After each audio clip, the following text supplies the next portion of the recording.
હાય, શક્તિ એકેડેમીના digital platform પર આપ સર્વ વિદ્યાર્થી મિત્રોનું ઓનલાઈન તથા ઓફલાઈન તમામ વિદ્યાર્થી મિત્રોનું હાર્દિક સ્વાગત છે. વિદ્યાર્થી મિત્રો, આપણે આવી ગયા છે ધોરણ 10ની અંદર, રાઈટ? અને ધોરણ 10ની અંદર આપણે સૌથી પહેલાં રસાયણ વિજ્ઞાનની વાત કરી હતી. રસાયણ વિજ્ઞાન આપણે કઈ રીતે ભણવું એ અંગેની મેં તમને માહિતી આપી હતી. આનો એક લેક્ચર આપણે લીધો હતો, બરાબર? અને જે યુટ્યુબ પર અવેલેબલ છે જ ઓલરેડી. ત્યારબાદ આપણે જીવ વિજ્ઞાનની વાત કરીએ તો જીવ વિજ્ઞાનની પણ તમને માહિતી આપી હતી અને એનો પણ એક લેક્ચર એનો પણ એક વિડીયો બનાવ્યો હતો. એ પણ આપણે યુટ્યુબ ચેનલ પર અવેલેબલ છે. હવે આજે આપણે શીખવાના છીએ ભૌતિક વિજ્ઞાન. ભૌતિક વિજ્ઞાન એ મિત્રો એવું છે કે જેને આવડી જાય છે, નહીતર બાકી તો બધાને કરંટ જ લાગે છે, બરાબર? ભૌતિક વિજ્ઞાનમાં ભૂક્કા નીકળી જાય છે. કેમ? કારણ કે ધોરણ 10ની અંદર વિજ્ઞાનમાં ભૌતિક વિજ્ઞાન જ એક એવો વિષય છે કે જેની અંદર તમારે દાખલા ગણવાના આવશે. ઓકે, વિજ્ઞાનમાં દાખલા આવશે, રાઈટ? તો વિદ્યાર્થી મિત્રો,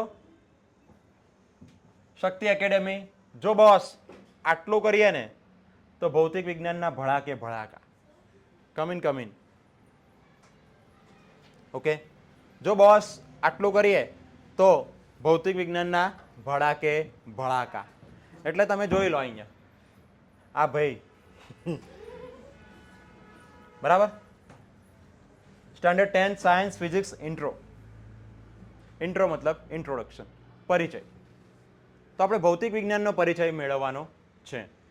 એટલે અમુક ચેપ્ટર જે છે, 4 ચેપ્ટર જે ભૌતિક વિજ્ઞાનના છે એ આપણે ભણીશું, બરાબર? કયા 4 ચેપ્ટર ભણીશું એની ચર્ચા કરી લઈએ.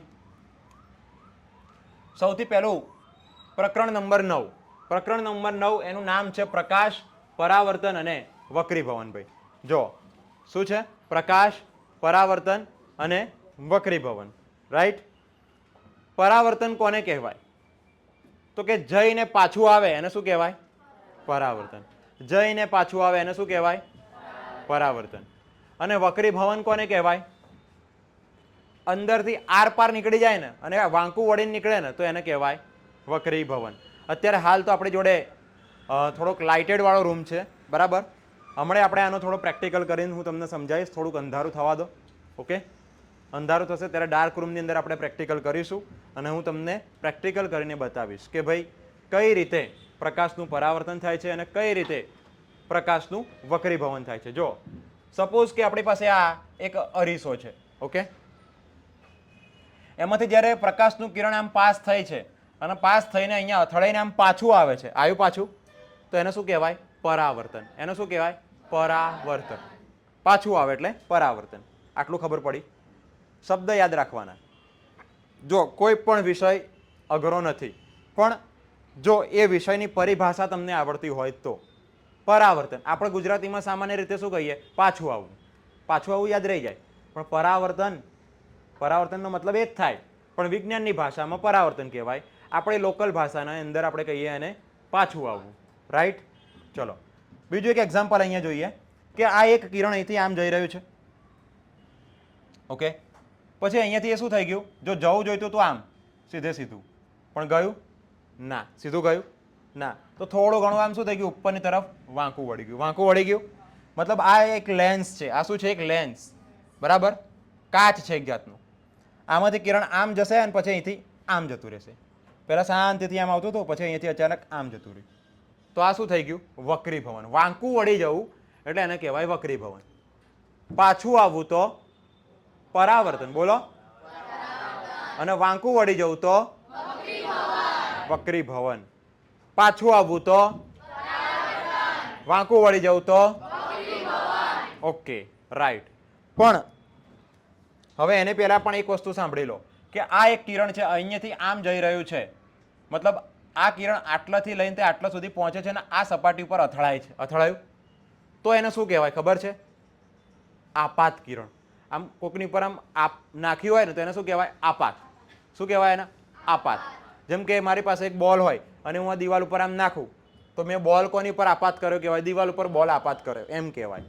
દિવાલ ઉપર બોલ નાખ્યો એટલે એની જગ્યાએ આપણે વિજ્ઞાનની ભાષામાં એવું કહીએ કે દિવાલ ઉપર બોલ આપાત કર્યો. એટલે પહેલા આ કિરણ કહેવાય આપાત કિરણ, પાછું આવે એટલે પરાવર્તિત કિરણ, અને જો વાંકું વળી જાય તો વક્રીભૂત કિરણ. તો 3 પ્રકારના કિરણોની આપણે ચર્ચા કરવાની છે. કયા કયા? તો ભાઈ જો પહેલું છે આપાત કિરણ. આપાત કિરણ મતલબ કે જે આમ આપાત થઈ રહ્યું છે, ઓકે, આની ઉપર. પછી બીજું છે પરાવર્તિત કિરણ. પરાવર્તિત કિરણ એક એવું કિરણ કે જે પાછું આવે છે, તો આ પાછું આવતું કિરણ પરાવર્તિત કિરણ. બરાબર છે, ઓકે. ચલો, ત્યારબાદ વક્રીભૂત કિરણ.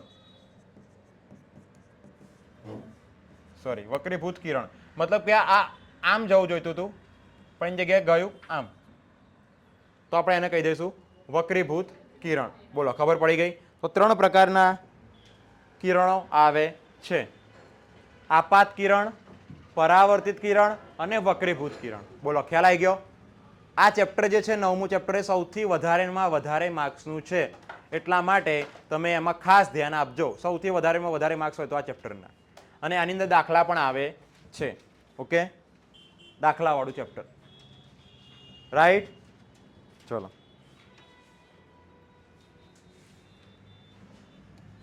હવે આ પ્રકરણની અંદર આપણે ભણવાના છીએ અરીસા અને લેન્સ. તમે નામ તો સાંભળ્યું હશે, અરીસો નામ સાંભળ્યું ને ભાઈ? તમારા બધાના ઘરમાં અરીસો હશે.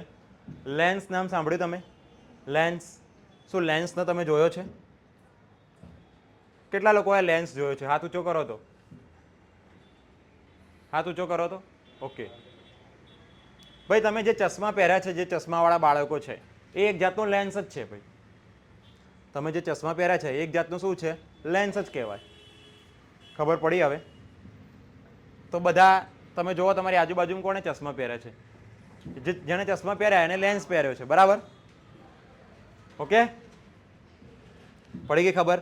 તેમ છતાં પણ જો તમારે લેન્સ જોવો હોય તો આ રહ્યો મારી પાસે લેન્સ. આ છે લેન્સ, દેખાયો? આ એક જાતનું ચશ્મા જેવું છે, આમ લગાડી દો એટલે ચશ્મા. ઓકે, ચલો. હવે લેન્સ અને અરીસો, એમાં અરીસાને પાછા આપણે બે પ્રકારના અરીસા લેવાના છે. એક લેવાનો છે અંતર્ગોળ, અંતર્ગોળ અરીસો, આ અંતર્ગોળ અરીસો. પછી બીજો લેવાનો છે બહિર્ગોળ, બરાબર? આ થયો આપણો અંતર્ગોળ અરીસો અને આ થયો આપણો બહિર્ગોળ અરીસો. આ બાજુ આ અરીસો બહિર્ગોળ, આ બાજુનો અરીસો અંતર્ગોળ.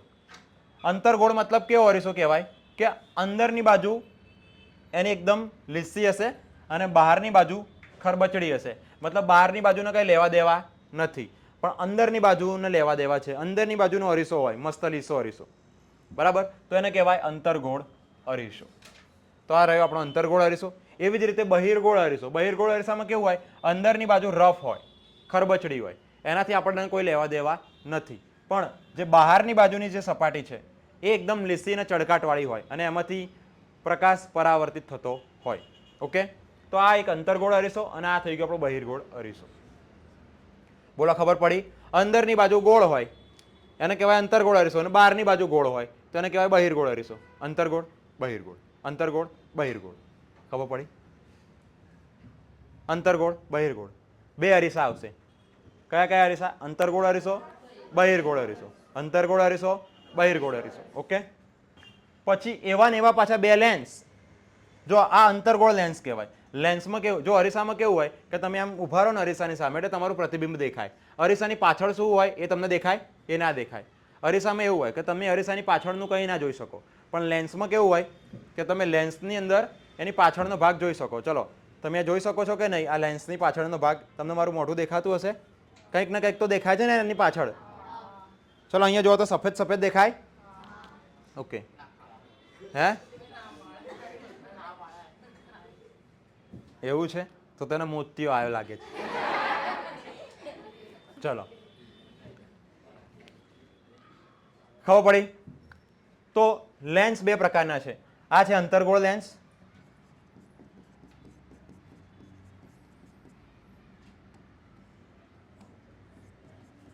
અંતર્ગોળ લેન્સ, અને આ થઈ ગયો બહિર્ગોળ લેન્સ. અંતર્ગોળ લેન્સ અને બહિર્ગોળ લેન્સ. બરાબર.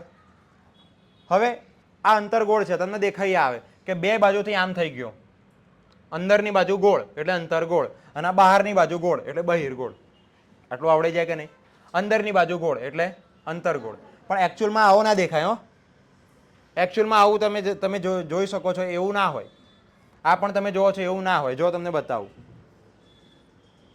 આ છે બહિર્ગોળ લેન્સ. બરાબર, આ રીતનું આ નામ મૂક્યો છે. જો હવે આને તમે એકદમ ધ્યાનથી જોશો ને ત્યારે આની આ બાજુવાળી સપાટી ઉપસેલી છે અને આ બાજુવાળી સપાટી ઉપસેલી છે. બરાબર, એટલે આ થઈ ગયો આપણો બહિર્ગોળ લેન્સ. એની બે બાજુની સપાટી જે છે ઉપસેલી છે. ઓકે, બંને બાજુની સપાટી કેવી છે? ઉપસેલી છે. એટલે આ થઈ ગયો આપણો બહિર્ગોળ લેન્સ. આ વાળો લેન્સ બહિર્ગોળ લેન્સ. ઓકે, જ્યારે અંતર્ગોળ લેન્સની આપણે વાત કરીએ તો એ આ રીતનો હશે. જો આ રહ્યો અંતર્ગોળ લેન્સ. શું તમને આના જેવો જ દેખાય છે? કંઈ એવું નથી, પણ જ્યારે તમે એને ટચ કરશો, સ્પર્શ કરશો તમે, ત્યારે તમને માલુમ પડશે કે આ કેવો છે. બંને બાજુ અહીંયા અડશો ને, અહીંયા વચ્ચે તો ખાડો છે. અહીંયા ઉપરથી તમે આમ અંદર જશો એટલે આમ ખાડો આવશે. આમ ખાડો, અહીં થોડું પાણી નાખવું તો અહીં પાણી ભરાઈ રહે એવો ખાડો છે. આ બાજુ બી એવું, બે બાજુથી અંદર ખાડો છે. બરાબર, એટલે આ કેવો લેન્સ થયો કહેવાય? અંતર્ગોળ લેન્સ થયો કહેવાય. બરાબર, એટલે એમ આપણે આવા અંતર્ગોળ લેન્સ, બહિર્ગોળ લેન્સ, અંતર્ગોળ અરીસો, બહિર્ગોળ અરીસો એ શું છે? બરાબર, એ કઈ રીતે કામમાં આવે છે, એના ઉપયોગો શું છે અને એના સંબંધિત કેટલા દાખલાઓ આપણે એમાં ગણવાના છે. ઓકે, ત્યારબાદ આપણે લેન્સનો પાવર પણ જોવાનો છે. ઓકે, સ્નેલનો નિયમ પણ જોવાનો છે. આ ચેપ્ટર આમ જોવા જાઓ તો સહેલું છે, પણ તમારે એના માટે કોન્સેપ્ટ સમજવા પડે. સૌથી પહેલાં તો તમને આની અંદર અરીસાનું અને લેન્સનું સંપૂર્ણપણે જ્ઞાન હોવું જોઈએ. જો આનું જ્ઞાન હશે, આટલી આકૃતિ તમારા માઇન્ડમાં ફિક્સ હશે, તો અને માત્ર તો જ તમે અરીસાના અને લેન્સના સંબંધિત દાખલાઓ તમે ગણી શકશો. જો એક વખત આ આવડી ગયું ને તો દાખલા ઓટોમેટિકલી તમારા માઇન્ડમાં આવી જશે. ફટાફટ રકમ આવશે એવું તમે જવાબ લઈ દેશો. બરાબર, ચલો આગળ વધીએ. એના પછી 10મું ચેપ્ટર આવે છે ભાઈ, 10મું ચેપ્ટર. ઓકે, 10મું ચેપ્ટર છે. 10મા ચેપ્ટરનું નામ છે માનવ આંખ અને રંગબેરંગી દુનિયા. ઓકે, માનવ આંખ અને રંગબેરંગી દુનિયા. ઓકે, તો જો માનવ આંખની અંદર આપણે પહેલા ભણવાના છે માનવ આંખ. રાઈટ, કોઈક આપણી ઓફિસમાં જશે અને એમ કહેજો અંદર જે સર કે ટીચર બેઠા હોય કે મારું જે કોફી કલરનું બેગ છે એની અંદર માનવ આંખ પડી છે, મને માનવ આંખ આપો. જાઓ, ચલો અહીં જુઓ માનવ આંખ જે છે આપણે એ જોવાની. જો કે આમ જોવા જઈએ ને તો ભાઈ મને આશ્ચર્ય એ થયું કે માનવ આંખ, માણસની આંખ, તો એ તો પછી બાયોલોજીમાં ના આવવું જોઈએ? આવવું જોઈએ ને? આવવું જોઈએ કે ના આવવું જોઈએ? બરાબર, તેમ છતાં પણ આ ક્યાં આવ્યું? ભૌતિક વિજ્ઞાનની અંદર. એટલે બાયોલોજીનો ટોપિક કહી શકાય, પણ આ ભૌતિક વિજ્ઞાનમાં પણ આ કામમાં આવે છે. કઈ રીતે? તો કે ભાઈ તમને બધાએ, તમારામાંથી ઘણા વિદ્યાર્થીઓ અત્યારે હાલમાં ચશ્મા પહેર્યા છે. ઓકે, કેટલાકને નજીકના ચશ્મા તો કેટલાકને દૂરના ચશ્મા હોય કે નહીં? કેટલાકને નજીકનું ન દેખાય સ્પષ્ટપણે અને કેટલાકને દૂરનું ના દેખાય. ઓકે, તો એના સંબંધિત જે અમુક ખામીઓ છે. હા, very good, thank you so much. જો ભાઈ, આ રહી આપણી માનવ આંખ. તમે જોઈ લો, અહીંયા આપણને આ રીતનું આપ્યું છે. રાઈટ, આ માનવ આંખ છે. આપણે અહીંયાની નસો, જે તમે અહીંયા પણ જોઈ શકશો, નસો. ઓકે, ત્યારબાદ કિક્કી તમને જોવા મળશે. જોવા મળી? ઓકે, પછી જો આપણે આ આંખને ખોલી દઈએ, આપણે એને ખોલી દઈએ એટલે આ ઉપરનું જે પડ હતું એ નીકળી ગયું. ઓકે, પડ નીકળી ગયું. પછી એની અંદર આપણને આવું જોવા મળશે. જો અહીંયા પણ કેટલીક નસો જોવા મળી રહી છે, દેખાય? પછી આ રહી આપણી કિક્કી, દેખાય કે નહીં? હજુ આપણે અંદર જઈએ તો જો આપણી આંખ આવી છે કંઈક, આપણી આંખ કંઈક આવી છે ભાઈ, જોઈ લો. જ્યારે પણ આપણે આ ટોપિકને ભણીશું ડીપલી ત્યારે હું તમને સંપૂર્ણ માનવ આંખ સમજાવીશ. બરાબર, આ આપણી પાસે આ જે રમકડું છે એ લઈને જ આવીશ હું. બરાબર, ચલો હવે આપણે આને પેક કરી દઈશું.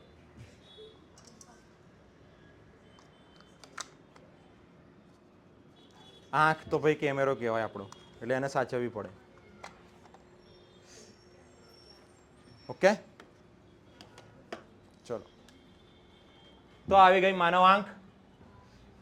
પછી આપણે એ જોવાનું છે કે લઘુ દ્રષ્ટિની ખામી અને ગુરુ દ્રષ્ટિની ખામી. મતલબ કે એમાં લઘુ દ્રષ્ટિની ખામી એટલે કે નજીકનું દેખાય પણ દૂરનું ન દેખાય.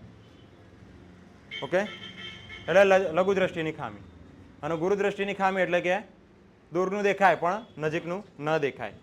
તો એવી રીતે મેટ્રોપિયા, હાઇપર મેટ્રોપિયા એટલે એવી આપણે ખામીઓ કેમ થાય છે અને એના નિવારો માટે આપણે કેવા ચશ્મા પહેરવાના એ આપણે એની અંદર ભણીશું. એ મોસ્ટ આઈએમપી છે. ત્યારબાદ આપણે ભણવાના છીએ પ્રિઝમ. પ્રિઝમ દ્વારા પ્રકાશનું પરાવર્તન, વક્રીભવન વગેરે વગેરે. જો આવો હોય છે પ્રિઝમ, આ છે પ્રિઝમ, જોઈ લો. દેખાયો પ્રિઝમ? જે પ્રમાણે મેં તમને પ્રોમિસ કર્યું હતું કે આપણે પ્રેક્ટિકલ કરીશું, તો આ વખતે આપણી સંપૂર્ણ તૈયારી છે કે તમને દરેક વસ્તુ પ્રેક્ટિકલ કરીને સમજાવવામાં આવે કે જેથી કરીને તમારું નોલેજ એકદમ વધે. બરાબર, તો આ છે આપણો પ્રિઝમ. અને આ પ્રિઝમમાંથી જ્યારે કોઈ એક પ્રકાશ અહીંયા આપાત થાય છે ત્યારે એ અહીંયાથી આમ નીકળીને પાછો અહીંથી આમ વાંકો વળીને આમ જાય છે. બરાબર, એટલે આપાત પણ થશે, અહીંયા અંદર એનું વક્રીભવન પણ થશે અને બહારથી એનું નિર્ગમન પણ થશે. આપાત, વક્રીભવન અને નિર્ગમન 3 વસ્તુ થશે. બરાબર, આ છે આપણો પ્રિઝમ કાચનો. ચલો, ત્યારબાદ આપણે એની અંદર એ પણ જોઈશું કે તારાઓનું ટમટમવું. તારાઓ કેમ ટમટમે છે, મતલબ આમ ઝગમગ ઝગમગ કેમ થાય છે, એની પણ એની અંદર ચર્ચા કરવામાં આવી છે. પછી વહેલો સૂર્યોદય અને મોડો સૂર્યાસ્ત, મતલબ કે સમય પહેલા સૂર્યોદય થઈ જાય છે. સૂર્ય આપણને બહુ વહેલા દેખાય છે, હે ને? અને સૂર્યને આપણે નરી આંખે શાંતિથી જોઈ શકીએ છીએ અને આપણા આંખમાં કોઈ એવી રોશની જતી નથી. એમ મતલબ આંખ આપણી આંજી જતી નથી. સવારનો સૂર્ય અને સાંજનો સૂર્ય તમે શાંતિથી નિહાળી શકશો. બરાબર, તમે આરામથી એને જોઈ શકો છો અને તમારી આંખને કોઈ નુકસાન થશે નહીં, કારણ કે એ ઓરિજિનલ સૂર્ય નથી તમે જોઈ રહ્યા, એ નકલી સૂર્યને તમે જોઈ રહ્યા છો, એ સૂર્યનું પ્રતિબિંબ તમે જોઈ રહ્યા છો. હવે કેવી રીતે થાય છે એ પણ આપણે આની અંદર જોવાના છીએ. પછી વિદ્યાર્થી મિત્રો, તમને ખબર હોય કદાચ કે તમે અત્યારે ઉનાળો ચાલી રહ્યો છે. બરાબર, તમે દૂર ડામરનો રોડ હોય, રસ્તા ઉપર તમે જતા હોય તો દૂર તમને એવું લાગશે રોડ ઉપર કોઈ પાણી ઢોળ્યું છે, હે ને? લાગે કે નહીં? પછી આપણે એકચ્યુઅલમાં ત્યાં જઈએ ને તો કશું જ નથી હોતું. તો એ શું કહેવાય? મૃગજળ કહેવાય. એને શું કહેવાય? મૃગજળ. તો એ કઈ રીતે થાય છે એ પણ આપણે એમાં સમજીશું. બરાબર, તો આવા અવનવા ટોપિક્સને આપણે સમજવાના છીએ. પછી આકાશનો રંગ વાદળી કેમ હોય છે અને સૂર્યોદય અને સૂર્યાસ્ત વખતે આકાશના રંગમાં એકદમ લાલાશ પડતું કેમ થઈ જાય છે, આપણે એ પણ સમજીશું. બોલો, મજા આવશે કે નહીં? ચલો આગળ વધીએ. પછી મારું ફેવરેટ ચેપ્ટર જે છે એ છે વિદ્યુત, પ્રકરણ 11. હવે આ ચેપ્ટર પણ દાખલા વાળું છે. ઓકે, આ ચેપ્ટરમાં જો તમારે દાખલા ગણવા હોય તો વધારે ને વધારે સૂત્રો યાદ રાખવા પડશે, પણ તમે ચિંતા ના કરો. બરાબર, ચિંતા ના કરો. આપણે આ ચેપ્ટરને પચાવવા માટે દવા તૈયાર કરી નાખી છે. બરાબર, અને તમે એક સામટું બધું ખાઈ જશો અને ઉપર એ ગોળી પીશો એટલે આખું વિદ્યુત પચી જશે, અંદર તમારી અંદર કરંટ દોડશે. ઓકે, ચલો આપણે આની અંદર જોવાના છીએ ઓમનો નિયમ. કોનો નિયમ? ઓમનો નિયમ. પછી જ્યારે અવરોધોને શ્રેણીમાં જોડવામાં આવે છે ત્યારે શું થાય એ જોઈશું. જ્યારે અવરોધોને સમાંતરમાં જોડવામાં આવે છે ત્યારે શું થાય એ જોઈશું. બરાબર, આવી રીતે સર્કિટ હોય છે કે પાવરના ગોળો આ સળગે. તમને ખબર જ છે આ વસ્તુ, તો તમે બચપનથી કરતા આવ્યા છો કદાચ. બોલો, ખબર પડી કે નહીં? આ ચેપ્ટરની અંદર દાખલા છે. આની અંદર આપણે જોવાના છીએ કે વિદ્યુત પ્રવાહ શું છે, વિદ્યુત ભાર શું છે, અવરોધ શું છે, અવરોધકતા શું છે, તારની લંબાઈ શું છે, પછી વિદ્યુત પ્રવાહનો તાપીય નિયમ શું છે, વગેરે વગેરે ટોપિક આપણે ભણીશું. અને તમે નહીં માનો કે જેમ આગળનું મેં ચેપ્ટર જે તમને કીધું હમણાં લેન્સવાળું નહીં, એ લેન્સવાળું ચેપ્ટર પ્લસ આ વિદ્યુતવાળું ચેપ્ટર, આ બંને ચેપ્ટર જે છે ને ભાઈ, ધોરણ 12 વિજ્ઞાન સાયન્સ, એની અંદર જે ફિઝિક્સ આવે છે, ભૌતિક વિજ્ઞાન, એની અંદર જો આ બે ચેપ્ટર આવડતા હશે ને પાવરફુલ, તો ધોરણ 12ના સાયન્સના ફિઝિક્સની અંદર તમને કોઈ જ તકલીફ નહીં પડે, કારણ કે આ પાયો છે. અને એમાં પણ આ ચેપ્ટર વધારે ને વધારે માર્ક્સના છે. ઇવન આ ચેપ્ટર ઉપરથી ધોરણ 12ના ફિઝિક્સની અંદર 4 થી 5 ચેપ્ટર છે ભાઈ આના રિલેટેડ. વિચારો, એટલે આ આવડી ગયું તો 4 થી 5 ચેપ્ટર તમને ઇઝીલી આવડી જાય. ઓકે, તો જેને સાયન્સ લેવું હોય તો એ લોકો આ ચેપ્ટર ઉપર ખાસ ફોકસ કરે. રાઈટ, ચલો આગળ વધીશું. હવે છે પ્રકરણ 12, વિદ્યુત પ્રવાહની ચુંબકીય અસરો. વિદ્યુત પ્રવાહની ચુંબકીય અસરો. હવે આપણે અહીંયા આ ચેપ્ટરમાં એ જોવાનું છે કે વિદ્યુત પ્રવાહથી ચુંબક કેવી રીતે ઉત્પન્ન થાય, અથવા તો ચુંબકથી વિદ્યુત પ્રવાહ કેવી રીતે ઉત્પન્ન થાય. બરાબર, તો જો એની અંદર આપણે જોવાના છે આ ચુંબક રહ્યા. જો આ શું કહેવાય, ઘોડાની નાળા આકારનો ચુંબક કહેવાય, અને ગજિયો ચુંબક કહેવાય, નોર્થ સાઉથ. ઓકે, ગજિયો ચુંબક. રાઈટ. હવે વિદ્યાર્થી મિત્રો, જ્યારે આપણી પાસે આવો કોઈ ચુંબક, માની લો કે આવો આપણી પાસે લોખંડનો ટુકડો છે, આ ચુંબક નથી, અને એના ઉપર જો આ તમે તાંબાનો તાર જોઈ શકો. જો આ તો પડવાળો છે, પડવાળો નહીં પણ આવો ખુલ્લો તાર હોય તાંબાનો, અને એ ખુલ્લા તારથી તમે આને આમ વીંટાળી દો. ઓકે, આમ વીંટાળી દો, અને પછી એના બે છેડાને તમે પેલા બેટરી સાથે જોડી નાખો, અથવા તો પ્લગમાં નાખી દો, અને થોડાક સમય પછી તમે જ્યારે આ ટુકડો જોશો તો આ ટુકડો ચુંબક બની ગયો હશે. મતલબ કે આની અંદર શું આવી ગયું, ચુંબકત્વ આવી ગયું. કોના કારણે? વિદ્યુત પ્રવાહના કારણે, કરંટના કારણે આ લોખંડનો ટુકડો શું બની ગયો, ચુંબક બની ગયો. ખબર પડી? તો આને કહેવાય વિદ્યુત પ્રવાહની ચુંબકીય અસરો. ખ્યાલ આવી ગયો? તમે જો કે અહીંયા આપણને આ આકૃતિ અમુક આપેલી છે. ઓકે, માની લો કે એક આ રીતનો તાંબાનો, જો આ તાંબાનો તાર દેખાય ને તમને, બસ આવા તાંબાના તારના જ આ ગૂંચળા વાળેલા છે, દેખાય? ઓકે, હવે એની અંદર આવો લોખંડનો ટુકડો મૂકી દો તો થોડાક સમય પછી આ શું બનીને આવશે, ચુંબક. જેમ પેલા ઓવનમાં તમે એમ પેલા પીઝા મૂકી દો કાચા, એટલે પાકા થઈને બહાર આવે ને, એવી રીતે આ ચુંબક થઈને બહાર આવશે. બરાબર, ખબર પડી ને? સિમ્પલ રેસીપી છે. પછી જો અહીંયા એ જ આપ્યું છે, જો આને એ જ કર્યું, આ ખીલ્લીના ચુંબક બનાવવા માંગે છે. તમને કદાચ ખ્યાલ હોય તો પેલા ઇલેક્ટ્રિશિયન જે હોય છે એ લોકોની પાસે એક ટેસ્ટર હોય છે. ટેસ્ટર આમ કરીને આમ પ્લગમાં નાખે ને એટલે અંદર લાઇટ થાય, એટલે ખબર પડે કે કરંટ આવી રહ્યો છે, એટલે મતલબ કે લાઇન ચાલુ છે. ઓકે, એ ટેસ્ટર જે હોય ને, એ ટેસ્ટરથી ઘણી વખત એ લોકો સ્ક્રૂ ખોલતા હોય, ફિટ કરતા હોય, તો એ ટેસ્ટર દ્વારા કરંટ લઈને એ ટેસ્ટરનો જે પોઈન્ટ હોય ને, એ ચુંબકીય બની ગયો હોય છે. મતલબ કે હવે ખાલી સ્ક્રૂના આમ ટચ કરશે એટલે સ્ક્રૂ ઓટોમેટિકલી એની પર ચોંટી જશે. હવે એવું કેમ થાય ભાઈ? ચુંબક તો હોય તો ને. પણ જ્યારે નવું ટેસ્ટર લાયા ત્યારે તો કોઈ ચુંબક તો હતું જ નહીં, પણ આ તો ઝટકા ખાઈને બિચારો ચુંબક બની ગયો. બરાબર, ખ્યાલ આવી ગયો? હવે આ પ્રેક્ટિકલ અહીંયા એવો બતાવ્યો છે કે ભાઈ આ તમને પીળા કલરનું એક ફોઇલ દેખાય, આ પેલું બંગડી ભરાવાનું આવે ને, બંગડી ભરાવાનું, બરાબર, એવું જ હોય, પૂંઠું હોય. પણ અહીંયા બંગડી નહીં ભરાવાની, અહીંયા આપણે કોઇલ ભરાવાની, તાંબાનો વાયર છે ભાઈ. જો આ રહ્યો આપણો તાંબાનો વાયર, આવો વાયર આની ઉપર આમ ભરાઈ દેવાનો, ગોળ ગોળ ગોળ ગોળ. ઓકે, એવી રીતે અહીંયા પણ ભરાઈ દીધો. હવે અહીંયા ભરાઈ દીધો, અહીંયા ભરાઈ દીધો. આ બંને એકબીજાના કોન્ટેક્ટમાં નથી, કારણ કે આ જે પૂંઠું છે ને ભાઈ, પૂંઠામાંથી ઇલેક્ટ્રિસિટી પાસ થાય ના થાય. પૂંઠું અવાહક કહેવાય, પૂંઠામાંથી કરંટ પાસ થશે નહીં થાય. હવે જ્યારે આ ગૂંચળું ખુલ્લું છે અને અહીંયા આપણે આને સ્વિચ પાડી, આ સ્વિચ પાડી, બરાબર, જોજો સ્વિચ પાડી, એટલે અહીંથી કરંટ પાસ થયો, આમાંથી પાસ થયો, પાછો અહીંયા આવ્યો, પાછો પાસ થયો, અહીંયા આવ્યો, એમ કરંટ અહીંયા કરંટ ચાલુ હશે. ત્યારે અહીંયા જો બીજું ગૂંચળું જોડીશું ને, તો અહીંયા ગેલ્વેનોમીટરની અંદર કાંટો હશે ને, એમાં ફરવા લાગશે, ટો થવા લાગશે. બરાબર, હવે આપણને એમ થાય કે અહીંયા કરંટ આપું છું અને અહીંયા કેમ થાય છે? તો એ દર્શાવે છે કે વિદ્યુત પ્રવાહના કારણે ચુંબકત્વ ઉત્પન્ન થાય છે અને એના કારણે ગેલ્વેનોમીટરનો કાંટો જે છે એ ફર્યા કરે છે. તો અહીંયા આપણે એ જોવાના છીએ કે એક બાજુ વિદ્યુત પ્રવાહ અને એ વિદ્યુત પ્રવાહથી ચુંબક કેવી રીતે બને અને ચુંબકથી વિદ્યુત પ્રવાહ પર શું અસર થાય. આપણે આ બે વસ્તુ જોવાના છીએ. જો કે આ ચેપ્ટરની અંદર તમારું આ મતલબ કે લાસ્ટ યર એ રીતનું હતું કે એમાં વિદ્યુત મોટર પણ આવતી હતી અને વિદ્યુત જનરેટર પણ તમારે ભણવાની આવતી હતી અને બહુ મજાની થિયરી હતી, બરાબર. પણ તમારું જે સિલેબસ છે એનું ભારણ ઘટાડતા અત્યારે ગવર્મેન્ટે એટલા અમુક ટોપિક્સ રદ કરી દીધા છે.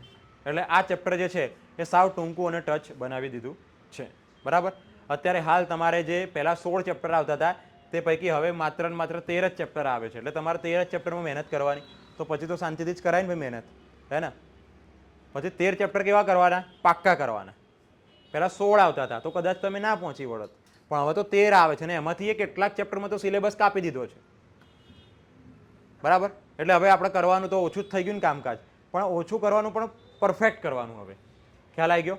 તો આટલા સુધીના જે ચેપ્ટરો હતા બધા ભૌતિક વિજ્ઞાનના હતા, બરાબર. હવે મને લાગ્યું કે એક ચેપ્ટર બિચારું રહી જતું હતું કે જે ના રસાયણમાં આવતું હતું, ના ભૌતિકમાં આવતું હતું, કે ના જીવ વિજ્ઞાનમાં આવતું હતું. એનું આખું અલગ જ અસ્તિત્વ હતું અને એ છે પર્યાવરણ, બરાબર. એ પણ આપણે જોઈ લઈએ. જો